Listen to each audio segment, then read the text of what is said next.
സംസ്ഥാന സർക്കാരിന്റെ കരുതലിൽ പുതിയ ജീവിതത്തിലേക്ക് കടക്കുകയാണ് കണ്ണൂർ പുല്ലുപ്പിയിലെ 70-കാരിയായ ആസിയ. സംസ്ഥാന സർക്കാരിന്റെ അതിദരിദ്ര നിർമ്മാർജ്ജന പദ്ധതിയിലൂടെയാണ് കാഴ്ച പരിമിതിയുള്ള ആസിയ ദുരിതക്കയത്തിൽ നിന്നും കരകയറിയത്.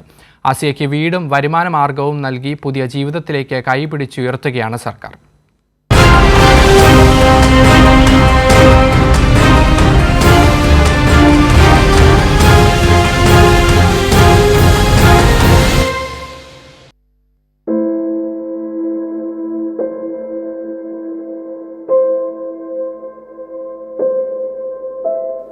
ആസിയയ്ക്ക് 70 വയസ്സ് കഴിഞ്ഞു.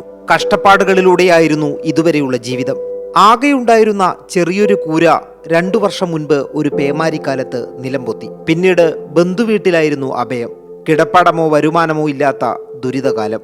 മകളുടെ ഭർത്താവിനും കാഴ്ചാ പരിമിതിയുള്ളതിനാൽ ജോലി ചെയ്യാൻ കഴിയാത്ത അവസ്ഥ.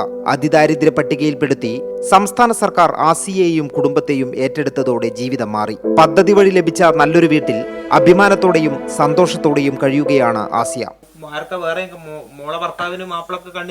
ഇല്ല, കണ്ണ് അവർക്ക് തീരെ കാണുന്നില്ല. കാണിക്കാനാ പോയി കണ്ണിന്. പണ്ടേ കട്ടപ്പരം ചെറിയ വീടാണ്. അത് പെട്ടെന്ന് കാറ്റുമഴക്ക് വീണിട്ടാണ് നമ്മൾ പിന്നെ പഞ്ചായത്തുകാരിലും വന്ന് സഹായിച്ചിന്.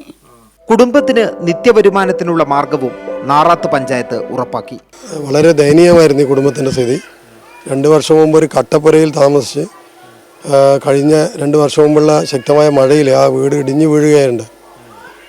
ഈ ആസിത്തനെ സംബന്ധിച്ചോളം ഒരു സ്വർഗതുല്യമായ ജീവിതമാണ് ഇപ്പോൾ കിട്ടിയിരിക്കുന്നത്. 49 പേരാണ് നമ്മുടെ നാറാത്ത് പഞ്ചായത്തിനകത്ത് അതിദാരിദ്ര്യ സർവേ പ്രകാരം കണ്ടെത്തിയത്. അതിൽ 45 പേർക്കാണ് നമുക്ക് വിവിധങ്ങളെ ആവശ്യങ്ങളുണ്ടായിരുന്നത്. ആ ആവശ്യങ്ങൾ പൂർണ്ണമായും പഞ്ചായത്ത് പദ്ധതിയിലൂടെ നിറവേറ്റാൻ വേണ്ടി സാധിച്ചിട്ടുണ്ട്. വീട് ആവശ്യമുള്ളവർക്ക് വീട്, ജീവനോപാധി ആവശ്യമുള്ളവർക്ക് ജീവനോപാധി, മരുന്ന് ആവശ്യമുള്ളവർക്ക് മരുന്ന്, ഭക്ഷണം ആവശ്യമുള്ളവർക്ക് ഭക്ഷണം എന്നിവയെല്ലാം ഇപ്പോൾ കൃത്യമായി നൽകി വരുന്നുണ്ട്.